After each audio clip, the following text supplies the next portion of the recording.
Hi, I'm Mac McCarthy, and I help people with their breakups. And today we're going live once again. Been live many times. How to deal with being stuck after a breakup. And please let me know in the comments if you've been stuck after a breakup, because I think this is actually a really, really common thing. And there's a question or a set of questions that can help you unlock why you're stuck. There's a reason you're stuck. And it might be surprising to you the reason that you're stuck. The reason that you're stuck is actually not because someone did that to you. It's because you put yourself in that position because it was comfortable or it served you in some way. This is really interesting. Because I believe that a lot of people, when they're stuck, think, someone did this to me, they left me, they put me in this position. But the reality is you played a big role in it. So what I want to talk about today is that you have more power than you think when you're in a situation where you're stuck, because let me give you a scenario. Let's say that you are in a relationship, you have a kid, and you're out of work. But you've been out of work for a year, and you're not out of work because, what's up, Sabina? You're not out of work because there's a lack of effort. You're out of work because you kind of lost your job or you were laid off. This is loosely based on a true story. You lost your job or you're laid off, or you just found a reason why it was good for you to not work. What do I mean by that? Well, we have a kid, and if we put the kid in daycare, it would cost a lot of money, and I want to be there to raise my kid. Now, that's admirable as far as wanting to be there. I mean, that's a true privilege. If you get to spend more time with your kid as a youngin', infant, toddler, et cetera, and you have the money to do that, I think that's great. I think it's really a privilege. I think it should be something that should be a privilege to you. But if you're going to do that,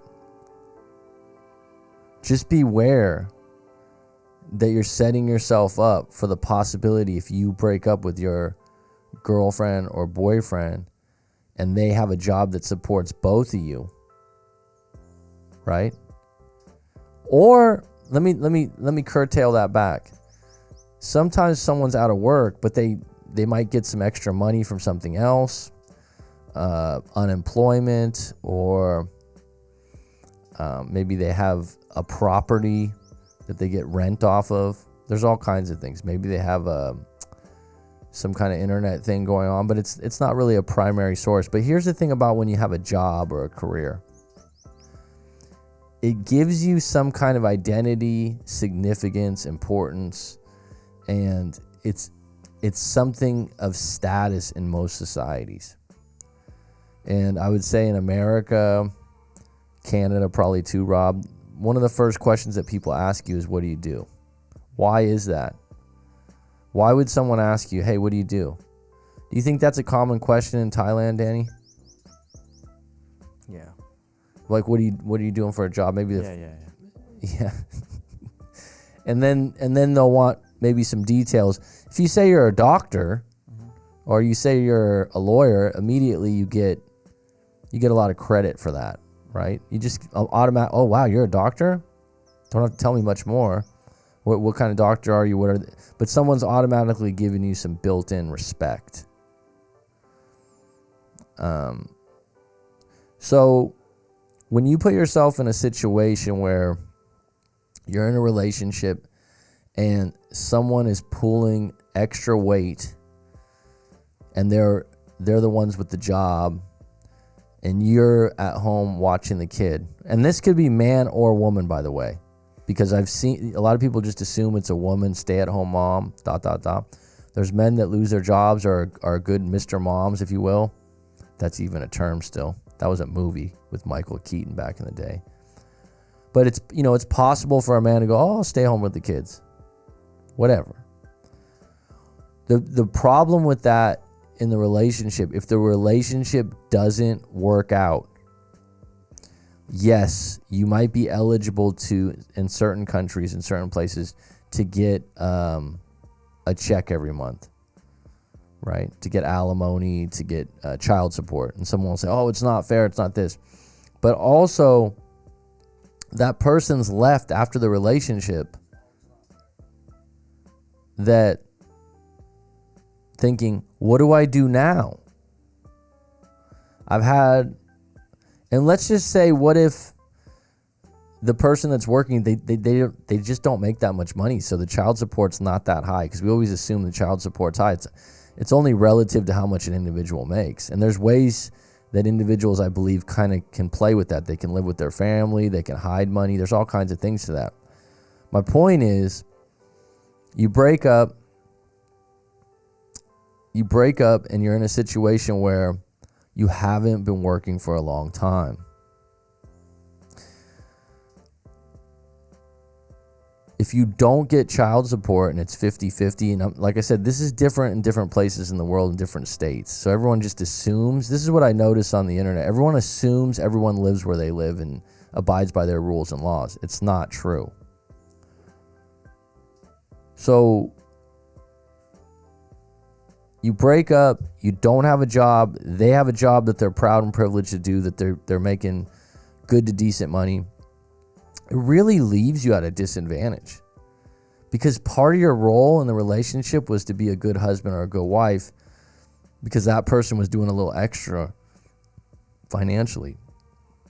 Like I said, a lot of people would think, well, if they're rich, it doesn't matter because that person can be a desperate housewife.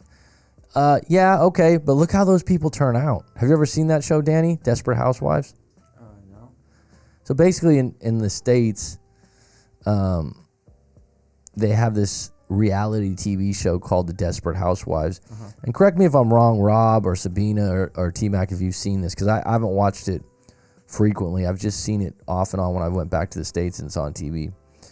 And this, do you know what reality TV is, Danny? Yeah. We don't really have it here. I don't. Well, yeah, we do, huh? Yeah, you guys have some form of Top Model or something like that. I just don't watch it. I used to like Real World when I was younger, but I don't watch reality TV anymore. It's actually not reality, I don't think. So we had a local Desperate Housewives show here too. So you know what I'm talking about. But if that's remotely true, what goes on in Desperate Housewives, okay, do they seem happy? Does anyone think, like, when you watch that, you go, oh my God, that'd be great to be a desperate housewife? I mean, the stuff that they bicker about, that they're upset about, it's highly ego-based. So these are women that have rich husbands that are now divorced and now taken care of and now have the ability to do what they want with their day any day of the week because they just married someone that had money, and that's the way the law works. But when you watch it, I don't know if it's just for TV, but I don't find any of them extremely happy or even near happy. Am I wrong? And by the way, I used to work at a job before where you dealt with a lot of rich women. And I mean, the things that they lose their patience over, right? Goes back to, money's not everything. I'd like to think that you could be happy rich. But getting back to my point, if you get out of a relationship and you don't have that silky pillow to fall on, you don't have that gold chest of coins from your ex, and you don't have a job and you kind of just been taking care of the kid, what do you do?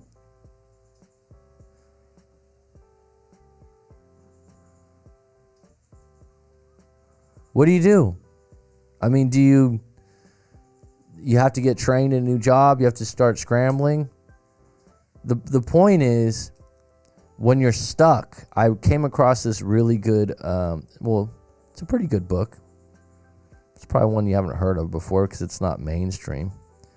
But I thought this was really interesting. When you get stuck, instead of looking at it like this, for example, okay, I've been staying at home with the kids. I let myself go. You'd say, I let myself go because. So whatever the problem is, instead of saying, I want to be slim. Okay, let's say your problem is I want to be slim. I just got divorced and I want to look my best, and you're saying what you want. Flip the script. Stay with me on this, folks. Stay with me. Flip the script and go, I don't want to be slim because. Now think about that for a minute. Because your mind's going, I want to be slim, I want to be slim, I want to be slim. Write out, I don't want to be slim because, and see what comes up. And that will be your reasons that you've been carrying and the reason you're stuck. Well, I don't want to be slim because then I wouldn't have anything to complain about. Well, I don't want to be slim because then I would have to watch what I eat. The reasons will come up. I thought this was really an interesting way to flip a question. Right? If you say, I don't want to be what you want. So someone gets stuck in a relationship or a breakup and they often think, I want my ex back. I want my ex back. What if you flip the script and you go, I don't want my ex back because. Now that's an interesting shift, because here's what's amazing about the human brain, the subconscious. It will come up with answers. It will. It will come up with answers. And that's the thing, that those answers are going to be your answers of why you're stuck. Because you have supporting material, you have supporting reasons why you're stuck. You're not stuck because you're just stuck. There's something hidden there that you're not getting, that if you got, you might be able to change some things. And so when someone goes, what do I do now? Right? What do I do now? My girlfriend makes the money. I've been a stay-at-home dad. I haven't worked in 2 years. She's all I got. What do I do now? I would reverse the question to, I want this breakup because, I don't want this breakup because. Look at it from two different angles. I don't know what to do because, I know what to do because. Your brain will give you answers on both ends. It's really interesting, actually. I did this with a few things in my own life. So, think about a problem where you've been stuck before. Anyone that's on deck right now, have you been stuck, Petty Betty, in your life a couple times? The things that get you stuck, too, is really when you, and I've been there, is you don't want to sacrifice anything. Well,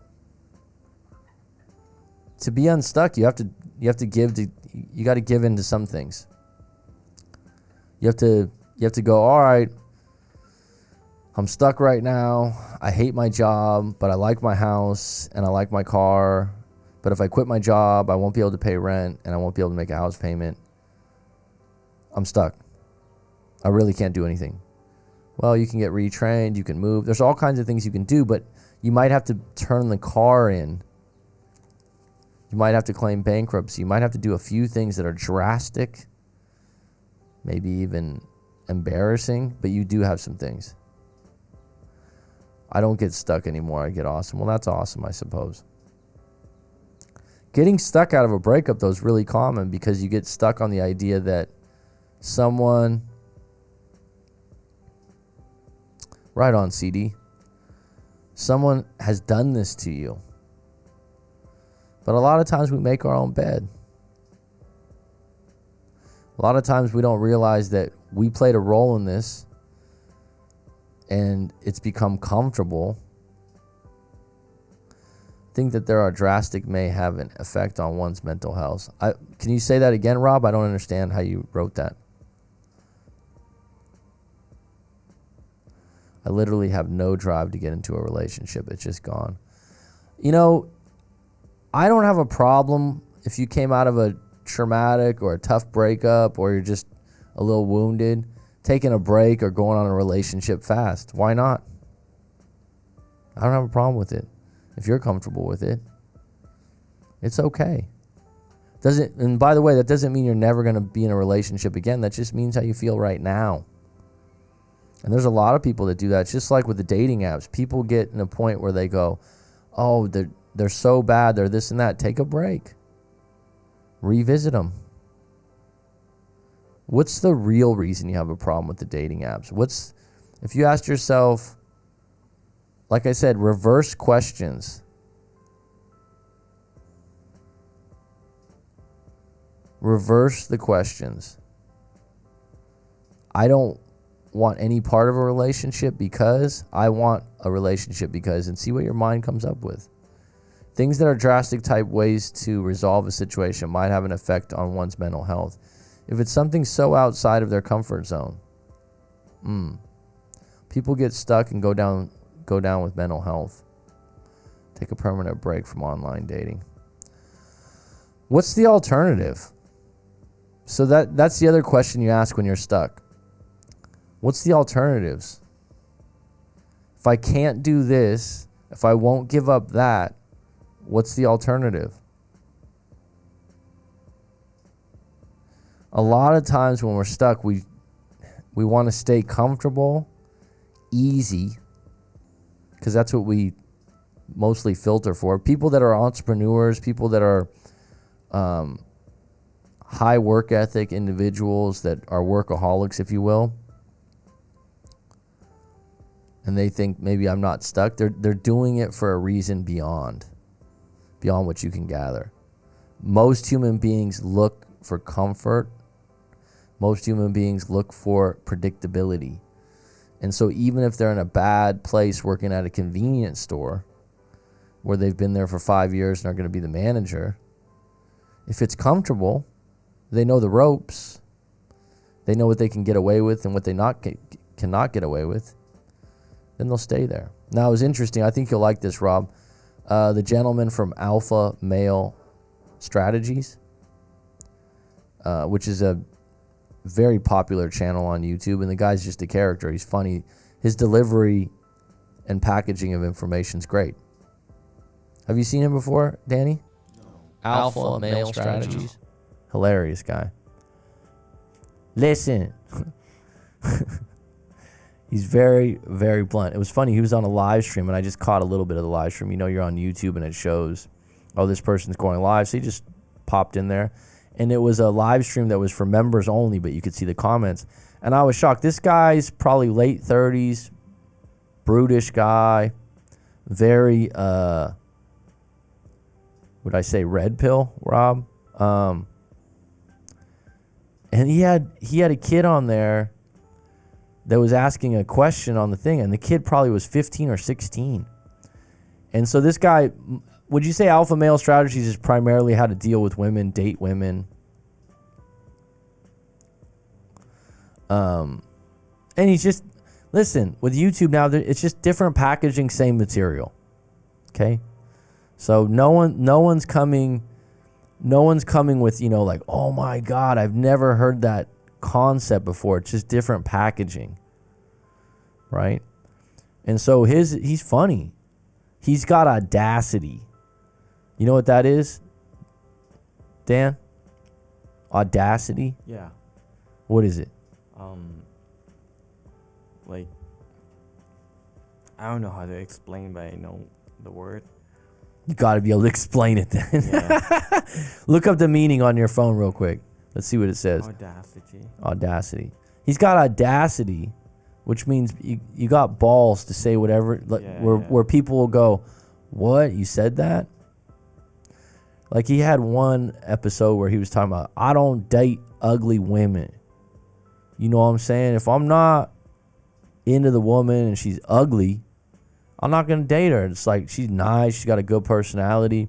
I'm not going to be like throwing bread to the ducks in the water. So audacity. Yeah. I A willingness to take bold risks. A willingness to take bold risks. Rude or disrespectful behavior. Impudence. Really? Yeah. Say that again. The last part. Impudence. Impotence. Impudence. Impudence. Let me see that, bro. A willingness to take bold risk, rude or disrespectful behavior, impudence, impudence, rude or disrespectful behavior. He's got audacity. He's got guts. He's got gusto. So, anyhow, some kid comes on there and he's like, I want to know which college I should go to. And like the guys, and he's just become, he'll answer questions for everything, right? Because the kid paid and he's like 16. I didn't think that would be his line of, I don't know, not clients or people that watch him. But he was like, oh, I just would stay away from the blue states and stay in the red states because you don't want to be dealing with lockdown and whatnot. So he had an answer for everything. But one of the things that was funny is it came up about work ethic. So another one of his videos was about work ethic, and he goes, he starts off his videos and everything like that. And by the way, I like him because he says what he thinks, and it's funny. So he goes, someone asked me this really good question about work ethic. How do you get great work ethic? And he actually had a great answer. And I think this would line up a little bit with being stuck. Because a lot of times when you're stuck, I don't know if everyone would agree with this. It's what you know what the obvious answers would be. For example, you're in a breakup. Hey, have you exercised recently? No. Everyone tells me that. Have you done it? Okay, so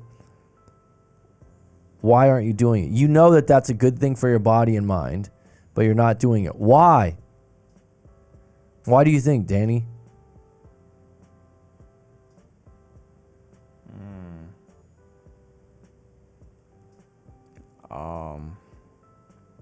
Can you ask the question again? You sure?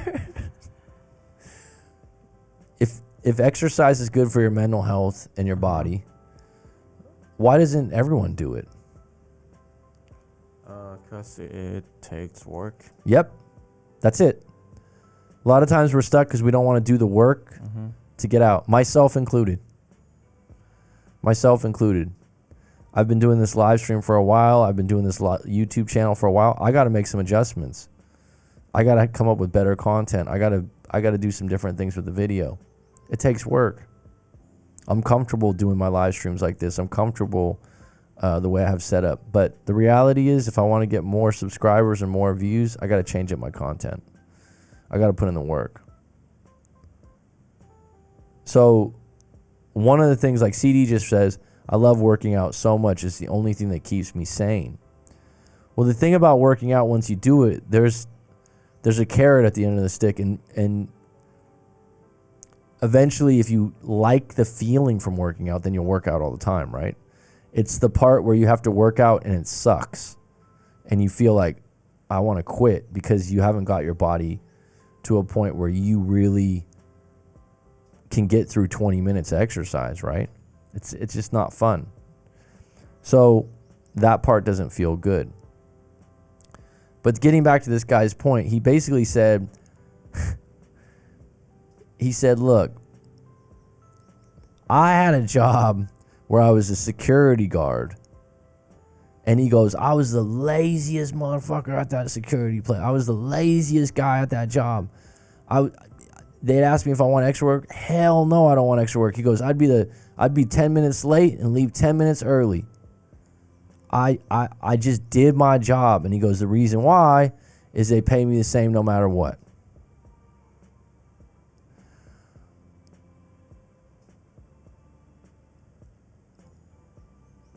Audacity equals huevos. That's funny. Nice to hear from you, Sess. I hope you're well, hon. So what we're talking about is how to deal with being stuck after a breakup. A lot of times you know answers, but it's going to take work. It's going to take hurt. It's going to take pain. It's going to take something you don't want to do, right? So, but you kind of know what to do, or someone's told you what to do. But this was a good point about what Alpha Male Strategy said about building good work ethic.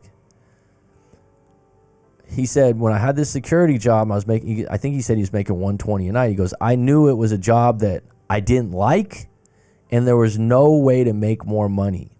In other words, the outcome was set. So your job wasn't based on production. It was just based on showing up and doing the duty. You didn't get extra credit or extra kudos for being a hard worker. And I think this can be frustrating. If you work at a job where you get a paycheck, right, and then you don't have a chance to make extra money because you do extra work, you're just going to do the bare minimum. Is that, unless you really have it in you, there are people out there that have an outstanding work ethic no matter where they are. I've worked with them before, and if they have a job where they get a paycheck, it's just in their nature. They sweep the floor, they do everything, they just go out of their way above and beyond. But those people eventually get scooped up by someone else that'll pay them more. But eventually, like he was saying, unless you have a production-based job, so he said later on he got a job as a trainer. I believe it was a personal trainer at a gym. Don't quote me on this, but I'm pretty sure that's what he meant. And he said this job was production-based, so the more clients I get, the more money I make. He said, I was in there morning to night. I worked my ass off because I got paid more for how hard I worked. Now,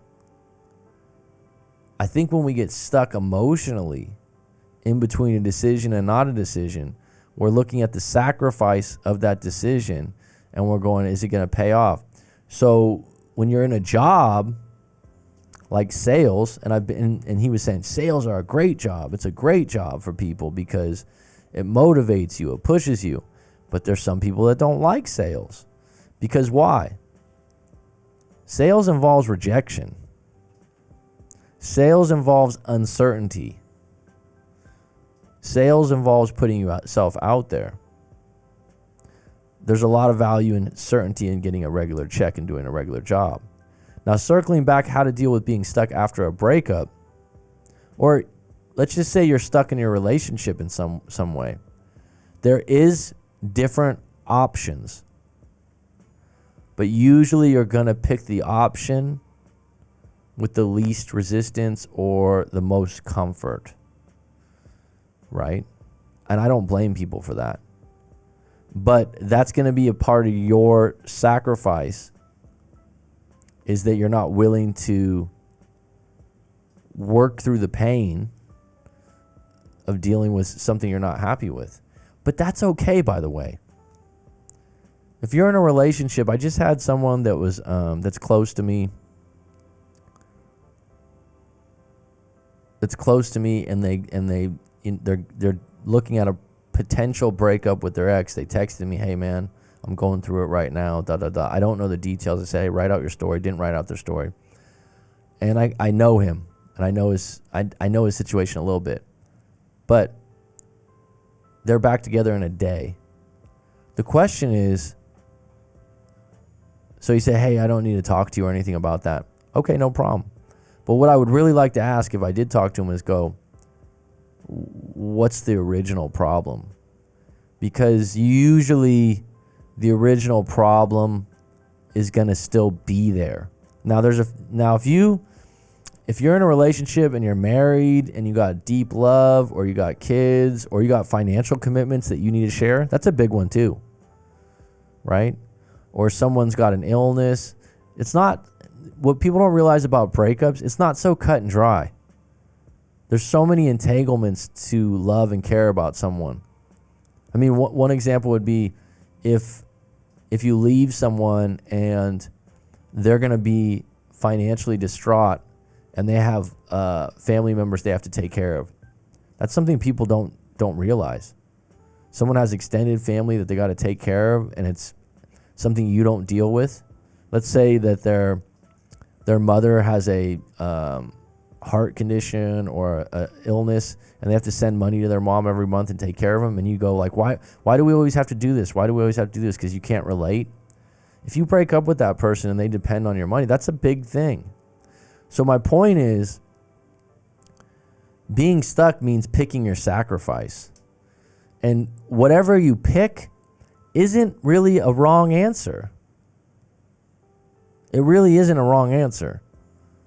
Because as long as you're showing up in your life and living and not hurting people intentionally, well, then you're doing the best you can. And this idea now that we have a lot of people that stayed in marriages for a long, long time, or relationships for a long time, had to sacrifice somewhere and had to face an area where they felt stuck, and they had to overcome it and go, you know what? Till death do us part, I'm going to stick in this. It's a choice. It's a choice to make. But whatever choice you do make,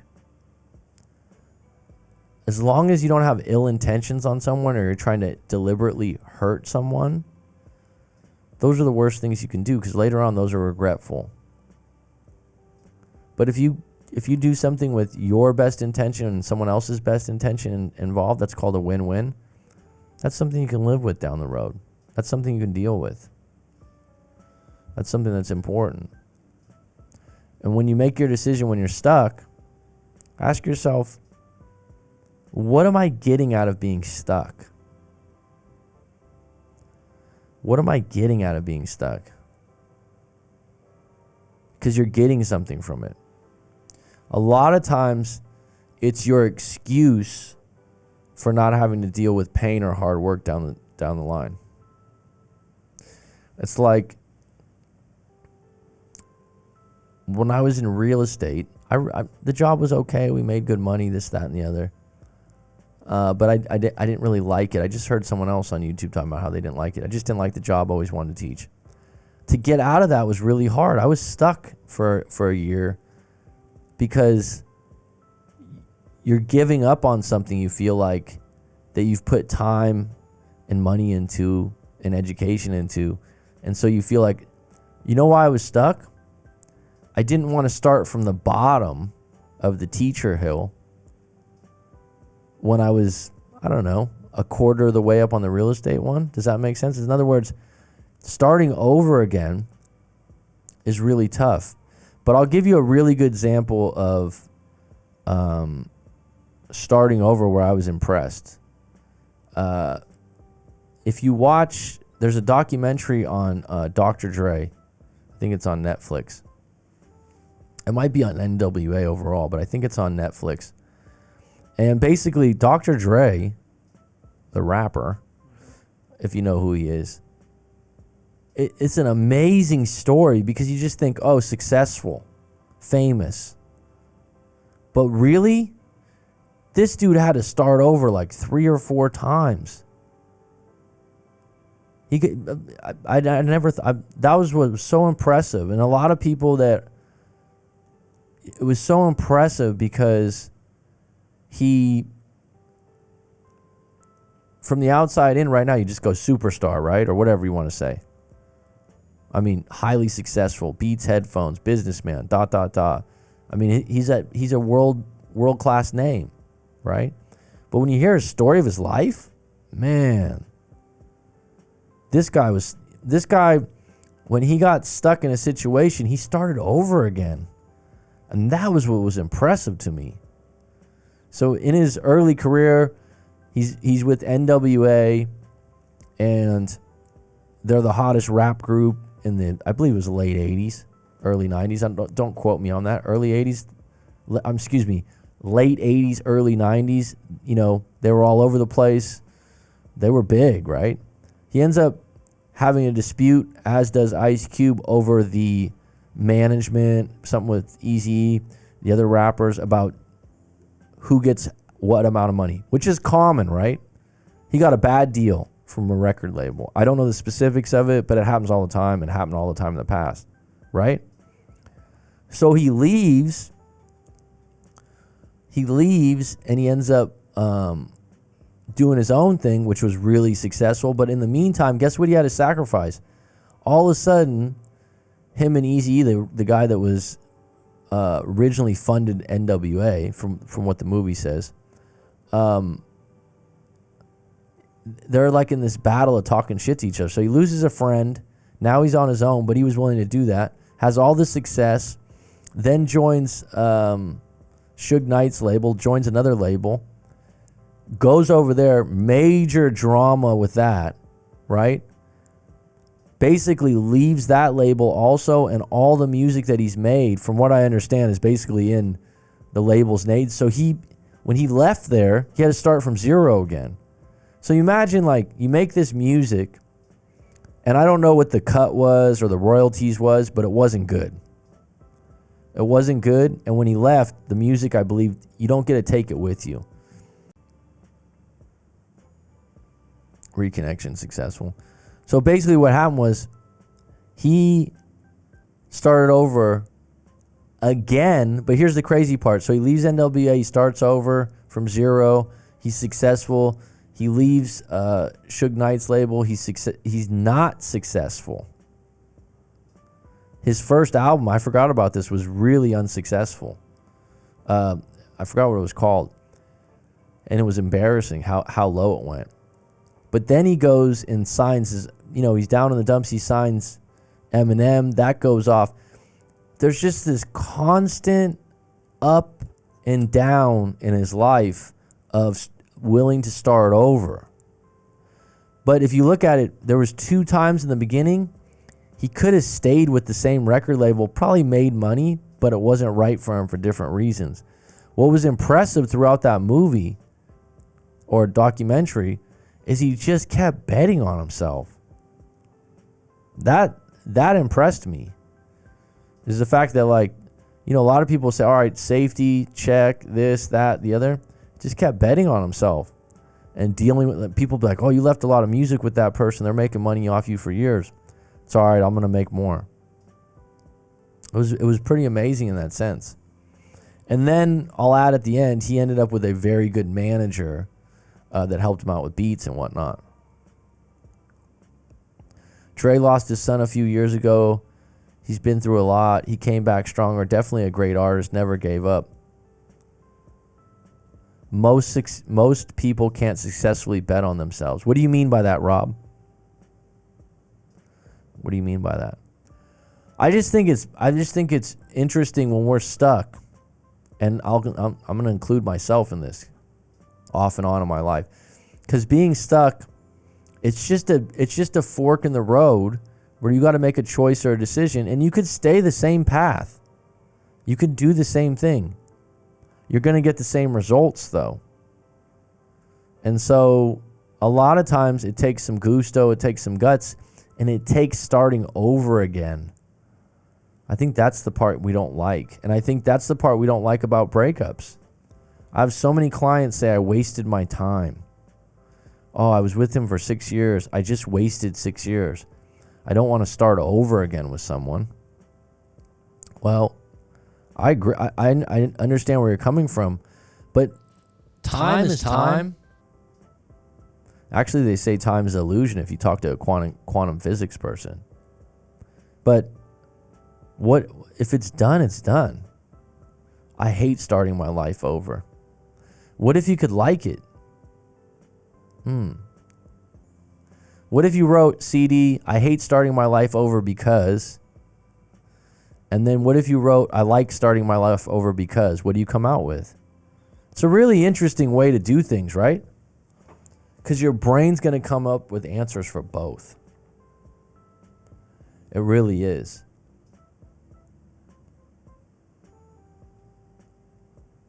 It really is. I mean that if someone doesn't understand the way things work, societal, social, that betting on themselves becomes more a mission than an accomplished reality.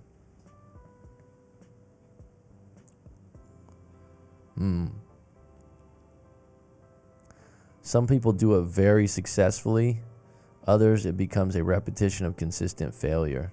Would you rather it's a repetition of consistent failure because they're doing the same things? At least he always had being an MC to fall back on. You mean MC, right? Donald Preisler, Chuckster, welcome to this discussion. May I just ask if, I'd be willing today to do a call-in.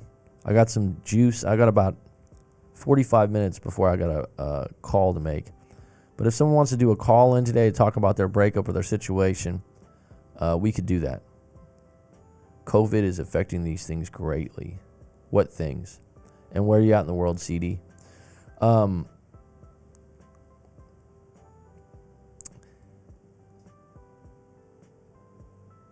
I suppose COVID would get people stuck more because you have less options on what you're going to do, depending on where you're at in the world. I hear you on that. It definitely. The ironic thing, though, is there's some people that have found some positives about it. At work, bad doctor joke. Oh, I thought you meant MC. I understand now because he's Dr. Dre. Got it, Chuckster. Over my head. Whew. I think I get stuck because I'm not ready to accept the repercussions of what I already know in my heart I need to do. But Sess, I'm going to tell you right now, hon, don't be so hard on yourself. But at some point, the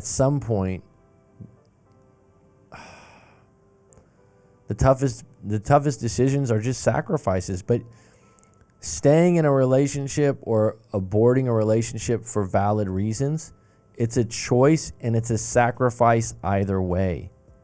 So let me put it to you this way. Let's say someone, this is very common. Let's say someone stays with their husband who's maybe an off and on alcoholic or a womanizer, whatever it may be. There's issues in the relationship. Maybe they just don't get along. They just don't get along anymore. They just don't have a connection. The amount of people that tell me they sleep in separate rooms the last years of their marriage is shocking. But they stay together for the kids. So they're sacrificing maybe their romantic happiness for the kids. But also what they're not realizing why they're doing that, they're also probably have a fear of one of the people in the marriage probably is going to fall a little harder. That's an interesting thing about marriage, right? One person's family or job might be more secure. They might have a better life as an individual going than you do. And so that person has more to lose when they get out of a relationship. All those things are variables. They're all variables. And they're all understandable. And so sometimes we think, you're being weak or cowardice. You're just making a choice. And you're choosing which sacrifices you want to make. Because if you stay in a relationship that you're really not happy with and you don't see it improving or you don't see any answer to improve the area that it's bad, then just know that's you settling for a situation. But that's okay. As long as you're not going around hurting other individuals, that's you going, the pain will be too strong and I don't want to hurt this individual or I don't want the repercussions. There's fear.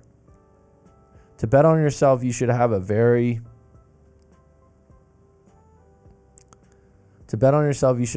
high degree of certainty that you are about to enter into something with at least some chance of advancement and success. Good point, Rob. Good point. In the book Deep Work by Cal Newport, he makes this great point about, let's say you wanted to be your passion is yoga and you want to be a yoga instructor and you're going to start a yoga studio on passion, but you never started a business before. So your business plan skills suck and you just think you're going to make it on passion. A lot of people now with the internet, I think they think it's just going to be passion. But what you have to realize is a lot of times we need to collaborate on something. We need someone that's had success before to say, you know what, you got what it takes. Hippie chick, hi Matt. Question: has anyone else ran into when one is ghosted by someone? As soon as you finally get over them, they contact you? Happens all the time. No. people that, well, first of all, hippie chick, I would need to know the story, like how long someone's been together. So if someone ghosts someone 6 months, 1 year, 2 years, why'd they ghost them? What's the person's personality? There's so many variables and intricacies to it, right? But people tend to pop up unless they're the type of characters that you did me wrong, I'm done. And there's people like that. I think there's more people that if you had a connection, they're likely to pop up to see how you're doing, or when they need help, or when they're down, or when they're in town. They'll have some curiosity about you. I do believe in a collective unconscious and the fact that when you're thinking of someone, they're thinking of you. You can play with that with quantum physics videos all day on YouTube. Dean Radin, people like this. There's something to that. So there's a lot to the fact that when you disconnect from someone, they feel it and then they want to come back. I'm not going to get deep into that because I don't know why that is, but it is a common storyline. But whenever, you always have to keep in mind, whenever you've been connected to someone, there's women from my past that when I was 16 years old and it wasn't a girlfriend, some girl I kissed after a dance or something like that, will pop into your mind. Do you ever think about, you know what I mean? Your mind and your thoughts, sometimes you're like, where'd that come from? It's all domino effects. When someone will pop into your mind because something popped into your immediate future that reminded you of them. And that's why it's really good to ask yourself really good questions, because then you'll just go through the Rolodex. Your mind's like Google. It's going to give you an answer for something. And so if that person ghosted the other person, something came up where they were triggered and they thought of that person. But it's also contributed to the fact, how did the relationship end? Glad I won't be in the city anymore okay, here you go. Thanks, Rob. I got an update for you, Mac. He broke on 30 days during no contact. Luckily, I took 4 days to respond, gave a statement giving him the room to respond. Funny how they reappear when you're trying to detach. MX, you're the one you're in Seattle, right? Ex-Marine, ice cream shop. Hope I got that right.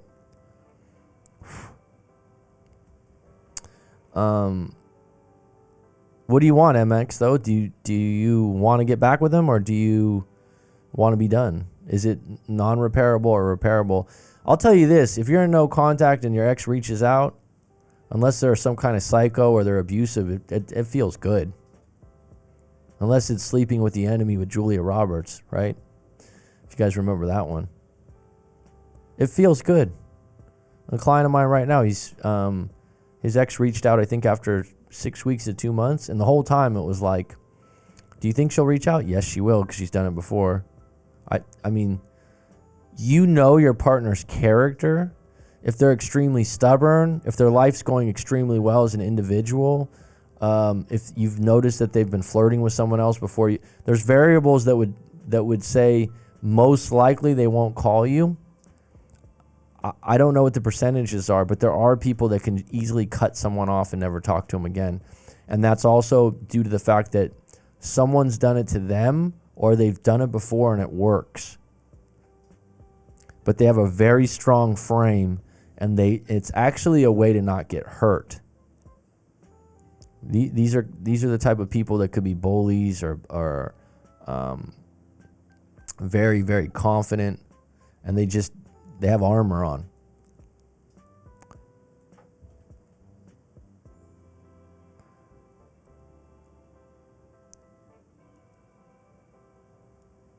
Yes, exactly. Thank you for understanding. Also, a unique point about the divorce thing. I appreciate all these perspectives. No problem, CD. Dollar Queen. Determining when it's time to work through tough times versus when it's time to walk away is a very thin line. Well, it's a very thin line for you in your situation, but sometimes it's not. It just depends on your values. It depends on what's on the line, right? What's going to be the consequence? So let's have an example here of someone I've known in the past. Married, 2 kids, been married 12, 13 years. Woman's in her late 30s, man's in his early 40s. Man's got an alcohol problem. And the man says, we get a divorce, that's fine, but I take half the house and I'm taking you to court and I'm going all in. In other words, I'm not just going to lay down easily. This is going to be a fight. And yeah, you can have the kids, but I'm not going to give you money easily and whatnot. You go to see your divorce lawyers.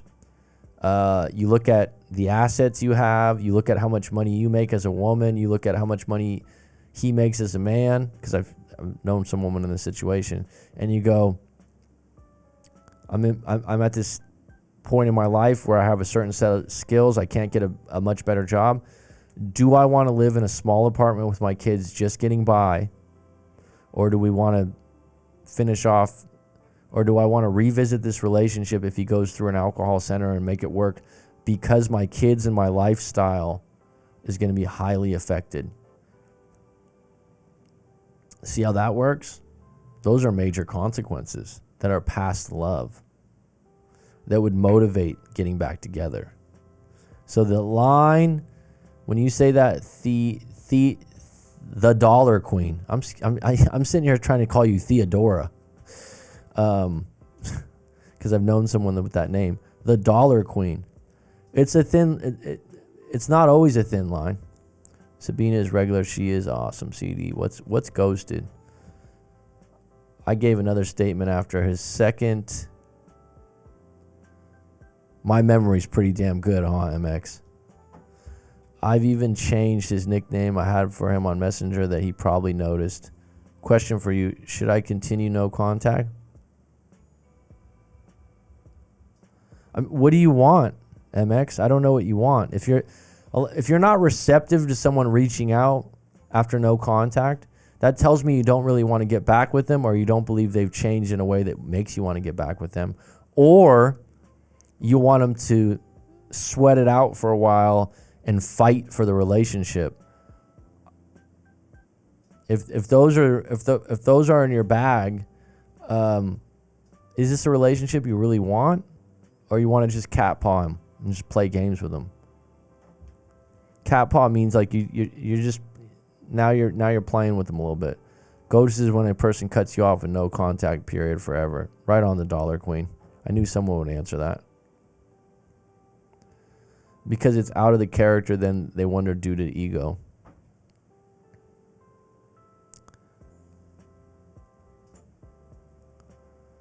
Because it's out of character, then they wonder due to ego.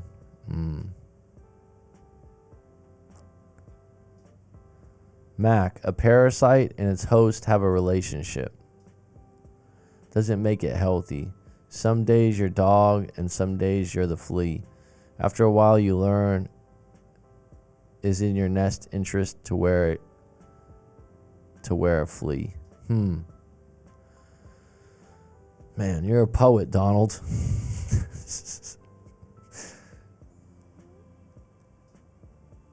I don't like the way that sounds. A parasite and its host have a relationship.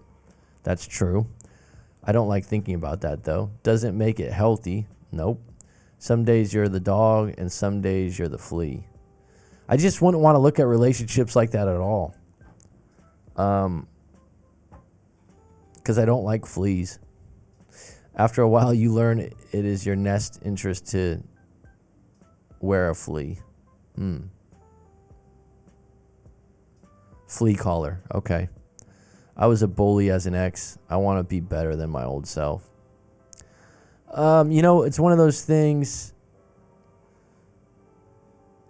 When I was a kid, if someone was a bully, it just it meant like they were physical. They were really bad. Like a schoolyard bully or something. They were bad kids. Now we use bully for, someone that's kind of mean with words and things like that, or pushy. But I think that I've had that in a relationship where I thought being tough. What I mean tough is with words. Works. But you were probably, if you were I was a bully as an ex, if you were that way, you were that for a reason. And so if you agreed with you have to go back and go, why was I being that way?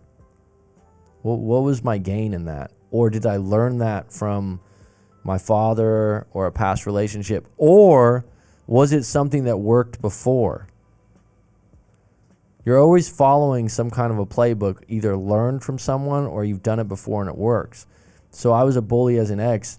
You saw that somewhere and you thought, this is how you handle a breakup. And here's the thing. There's no magic formula. There's too much free will involved in breakups. So someone can give you like, do this, this, and this. The best step is to get sorted on what happened and why, accept it, get to work on the areas of your life as an independent individual you want to work on. If they come back, it's a bonus.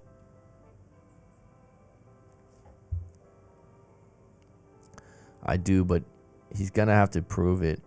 I won't just take someone back. My value is too important. That's why I'm wondering if I should continue no contact to actually show him I can live without him.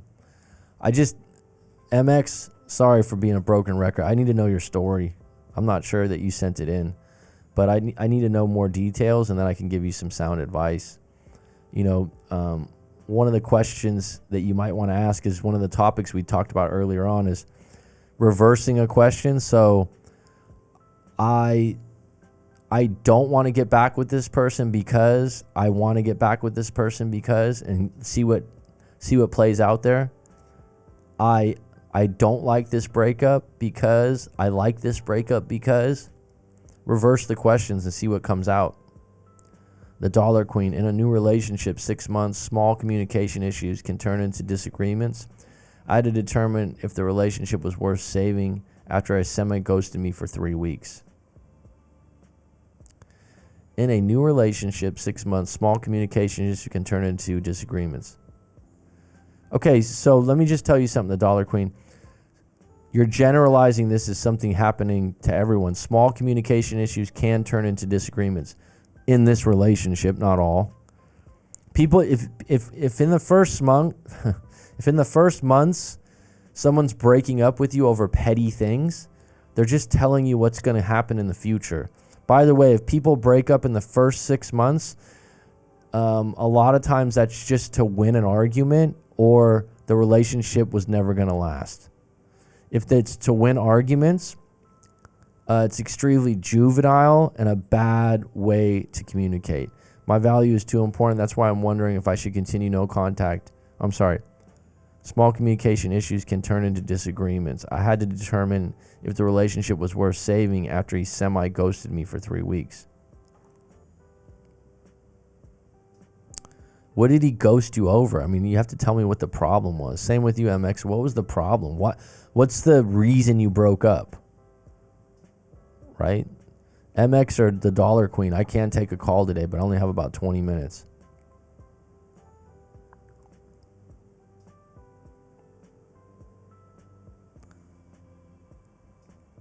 A real ghosting when someone changed their phone number and moves. Yeah, it's all in pretty much, right? Right on, Chuckster. I hope you're doing well, bud.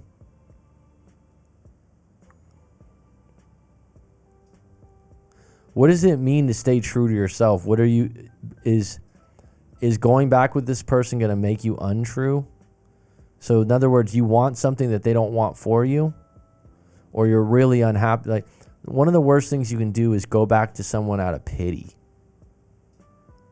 or you feel sorry for them. And I think a lot of people do this. Women will do this for men sometimes because you're not fixing the problem, or you just don't want to be lonely. Because if you've been with someone a long time, I think if you said before, MX, you guys have been together for 5-6 years or something. I'm not sure. It's gonna be tough. You say our words and your thoughts, we learn. Thank you. You say our words and your thoughts, and we learn. Thank you. Women, thanks, CD. Women, sorry so long. My comment is too long. I will be quiet. Sorry, folks. I do want to work out. It's more of a being afraid. I'm still hurt by it. I think I should continue no contact since I'm not 100%. I shouldn't have responded in the first place. See, this is when you should, MX, you should do a live coaching session. We need to unpack the whole thing. When you start getting into shouldn't, couldn't, wouldn't, I've been there before. The mouse wheels in your head. Oh, if I would have done this, then this. You gotta go through an hour or 2 hours and fully unpack the whole breakup to know what you really want, hon. He's a stand-up guy, very honest, very consistent, but he is a Caribbean man. Okay? Raised to believe that expressing emotions is a weakness. I'm a philosophical person who asks deep questions. Well, maybe you just don't line up then. Maybe you just don't line up. Very honest, very consistent. So, for example, the most important thing is, the most important thing for a lot of people is attraction in the beginning. That kind of carries the flag. Whatever age you are, people want to say, oh, attraction doesn't mean it's the lure that catches the fish, right? And whether that attraction is their appearance, the way they carry themselves, the voice, all kinds of things, right? But when you guys start hanging out regularly and you have deep conversations, or you're having dinner and it's only been 6 months in and you want to ask some philosophical question that has a deep answer and it just doesn't line up with that person, that's a red flag that you're not going to make someone more philosophical. You're not going to and the idea that he doesn't like to express emotions as an adult, and you're saying that's cultural, whether that's true or not, I don't know that culture that well, so I'm not going to say that's true. But I think he'll resent the fact that you keep asking him philosophical questions, thinking that he should answer those questions or be more open, right? That's got to be the decision he wants. And by the way, if someone is emotionally closed off and it's as a weakness, I think asking deep philosophical questions would result in them possibly ghosting you. That's not personal. That just makes them uncomfortable, and it might be the equivalent of speaking a different language. MX, you won't change this personality with no contact. He wasn't needy, couldn't give me what I want. He didn't want to lie to me, to himself, to us. Another thing, he wasn't over a third party. There's a lot there, MX. There's a lot there, and it sounds like, if anything, you need more time for the smoke to clear. Call me a demon, but I ghosted this girl because she was a zombie in bed. Well, if you didn't have good intimacy, that's a reason to not talk again. Zombie in bed.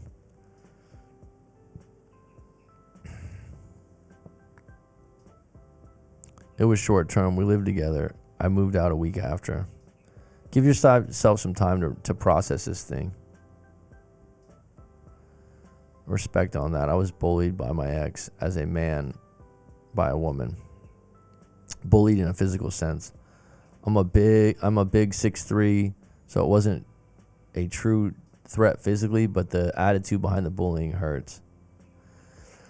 I've never witnessed being physically abused by a woman, but there's men out there that say that it definitely goes both ways. But I have had clients that have had situations where women, I think this is really bad, have said that the guy is abusing her, and the guy said, I didn't even touch her. Chuckster, if you've never dealt with that before, that's a really difficult situation to be in. But I would say, if you get hit or touched, I knew someone, friend of a friend, that there's a guy I know, that he gets physically abused by his girlfriend. He's got marks. He got a bottle hit over his head. And the interesting thing about it is people don't find it as problematic as if he was a woman. It's kind of interesting, because he'll show his scars or he'll show this, and people just think he's crazy or he's stupid. Why don't you break up? But if it was a woman, you'd put the guy in jail, right? We had amazing conversations for the first 5 months. He works he told us where he works, UPS, 12-hour a day. So he does in fact resent when I ask him questions after a hard day at work. I am learning and growing. Well, I mean, okay, so the timing of the questions would be a different thing.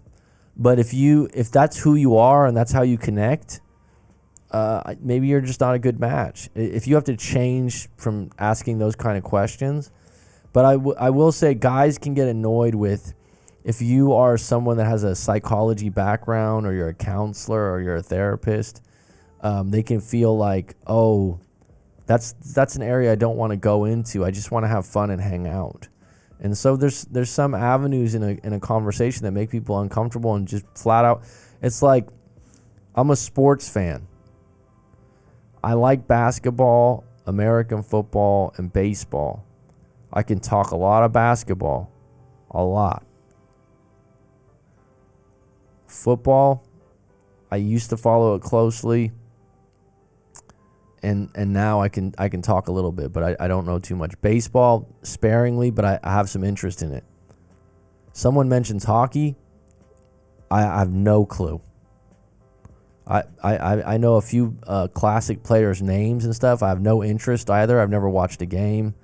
I've seen it on TV for about 2 or 3 minutes. And so it's kind of like that with some topics when you're in a relationship where you think the other person should have an opinion. And you're like, like when someone says they play video games and they're an adult. I used to really be like, well, really? Right? Danny, you play video games, right? Mm-hmm. It's like, and you're 23 years old and you play video games every day, right? Yeah. Is that bad? Up to each perspective. Yeah, and that. But when I was younger, I'd be like, "Wow, if someone play, like you're an adult and you play video games." Mm-hmm. My point is, the Dollar Queen is, there's some subjects and topics where we think someone's a nutcase or stupid, and I know you're gonna say, "Well, I don't think they're stupid. I just wanted them to open up and show their feelings." Yeah, but they don't like to get intellectually deep. It's if he's a UPS driver, my father was a truck driver. He doesn't want philosophical deep questions. And part of it isn't because they don't like it. It's just something they don't engage in regularly. It's just like hockey talk. Someone starts bringing up hockey, I'm out.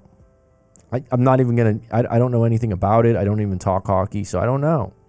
And so you could think like, oh, what's wrong with this person? They're just not into those kind of conversations, nor do they know how to respond to them. So if that person just gets in a situation where they're like, right?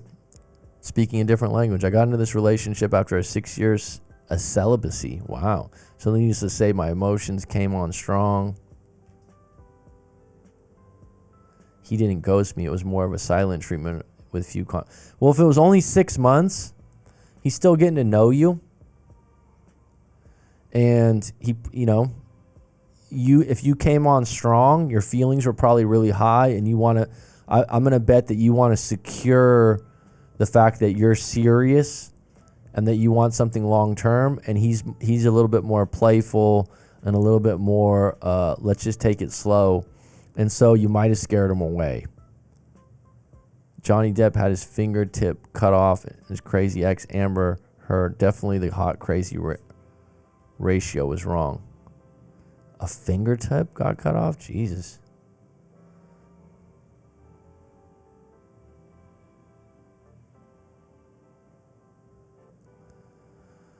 That's why I said I thought it was funny how they reach out once you start not caring. Or during detached period, I was traumatized and took it out at the gym. Of course, I didn't show him any of those emotions, kept it to myself. No contact, I don't know what the ratio is, but a lot of times if you had strong intimacy and attraction, and on a 1 to 10 MX, what's your attraction? On a 1 to 10, what was your connection? On a 1 to 10, what was your trust? Relationships are often like Charlie Brown trying to kick that football. I came on strong sometimes. I do have instability with my emotions. So when he shuts down, I amp up. Not a good one. You're right. He does express genuine emotion, but only when he is the one to do it natural. That's a good man. I mean, you're probably a little more inexperienced and excited if you've had 6 years of nothing. I'm so grateful to work with my hand daily. I can't imagine getting them removed by another. That doesn't sound good, CD. 9 out of 10 on everything?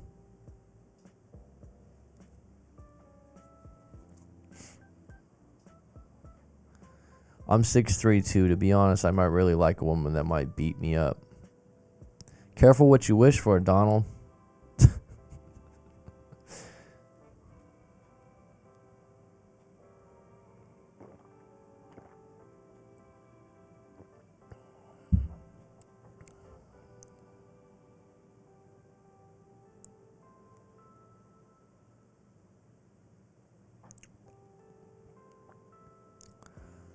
Kept it casual when he broke up with me.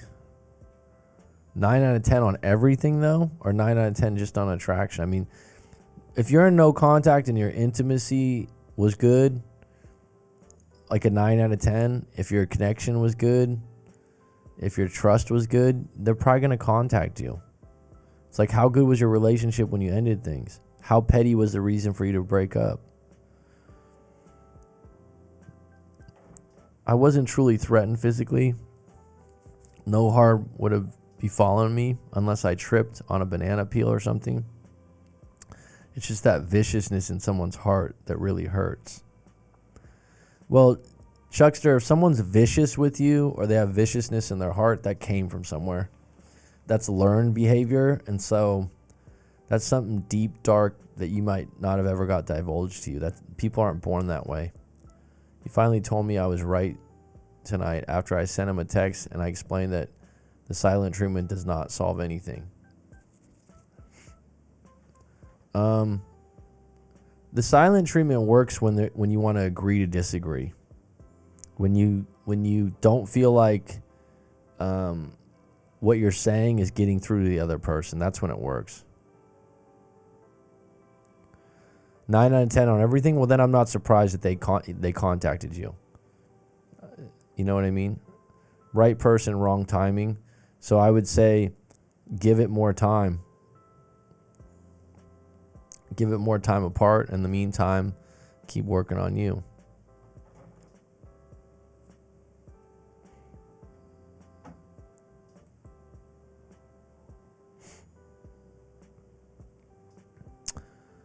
I'm going to go pretty soon here. Danny, I think, is hungry. Right? Yeah. P.S. It's damn good to see you back on again. Well, thanks, Chuckster. Sometimes I just do my own thing for a couple of days. Men consider long text crazy, but sometimes I need more than 140 characters to express my thought. Listen, the generalizations about men and women, because I deal with a lot of different people in different ages and different cultures and stuff. Yeah, I mean, everyone thinks, oh, all men don't. There's men out there that the women complain that they text too much. So, but you do have to, here's the thing. You do have to learn your partner and how they communicate so that you're not easily offended or hurt because they don't do what you do. This is a really big thing to learn. Right? The amount of people that complain that someone breaks up with them over text. Right? It's because 80% of the time you're talking in text anyways. I know, Rob. I'm going to be on Saturday night with Clutch, I think. So that's been announced. When you don't go live, I have anxiety attacks. Good to see you, Coach. Well, MX, I appreciate it, hon. Drop a donation if you like. I had a bad experience with misinterpreted text. Definitely will cut down on that in the future. I've had I got to get a live this month. I'll be doing more for sure. I just thought about it recently too. I'm gonna get my dad on as a caller. You guys want a character? That'll be funny. That's a great point. Learn the way they communicate. Don't take everything personally. It's really There's something called like the love languages by Gary. I think Do you remember that book, Danny? I asked you to get the notes on. Five languages of love, I think. Yeah, by Gary something, right? I think so. Anyhow, I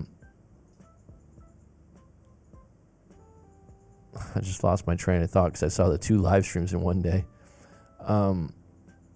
People are constantly judging who they're with by what they think is right or wrong based on their own ideals and morals. And if you've only been together dating someone for 6 months, you're not learning them. You're just assuming that they don't deal with relationships correct. Wrong. They deal with relationships differently. And that was ingrained in them from past relationships. And if it's the first 6 months where you're going, hey, you need to be more like this. If the person isn't malleable or agreeable, they're going to run and they're going to go, what? You know, I don't want to be this heavy. I have the love languages on Audible. Was interesting. That's one of those theory books where I could come up with 5 love languages, or I think it's interesting too. I think that you definitely just need to learn. I've said this time and time again. Sorry, Rob, because you're always on and I might sound redundant for you. But you really got to listen to the I am statements. That's the big one. If you can filter for those with friends, family, colleagues, and partners, big one. I am. I just had someone give me advice recently and they go, just went off the air real quick. I'm lazy, but I'm a lazy person. And I thought to myself, so you're feeling better about yourself giving me advice, but you're starting off the sentence with I'm lazy. Shit. But what they're revealing to you, their actions.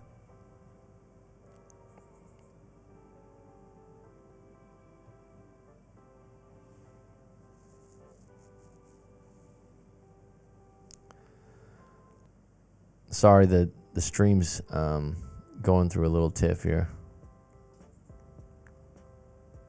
Do you notice that now, Danny, when people do that? After me telling you that? I'm. Every time someone says I am or I'm, that's one of your biggest things to decide who they. If someone says I'm a thief, I'm a this, don't let it go by your head. Why is this? The stream health's going down. I know the video's lagging. Yeah, it does.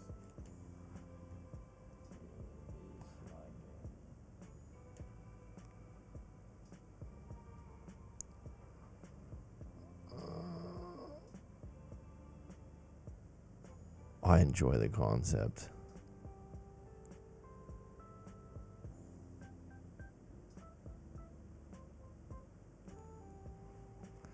That's a great point. Learn the way they communicate. Don't take everything personally.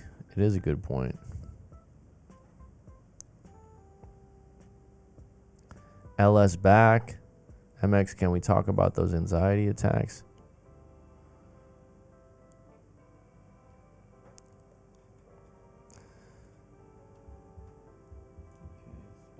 It's back on now? Yeah. It's like you don't want to talk like a robot. All right, I'm going to have to go anyways, folks, because I got a client in 15 minutes. If you're looking to do some live coaching with myself, go to writemac.com, WRITEMAC.com. If you want to book a live coaching session, go to writemac.com. If you want to send in your story, go to writemac.com. If you don't, then don't. You have a choice. All right, folks, it's been a pleasure. Curtains.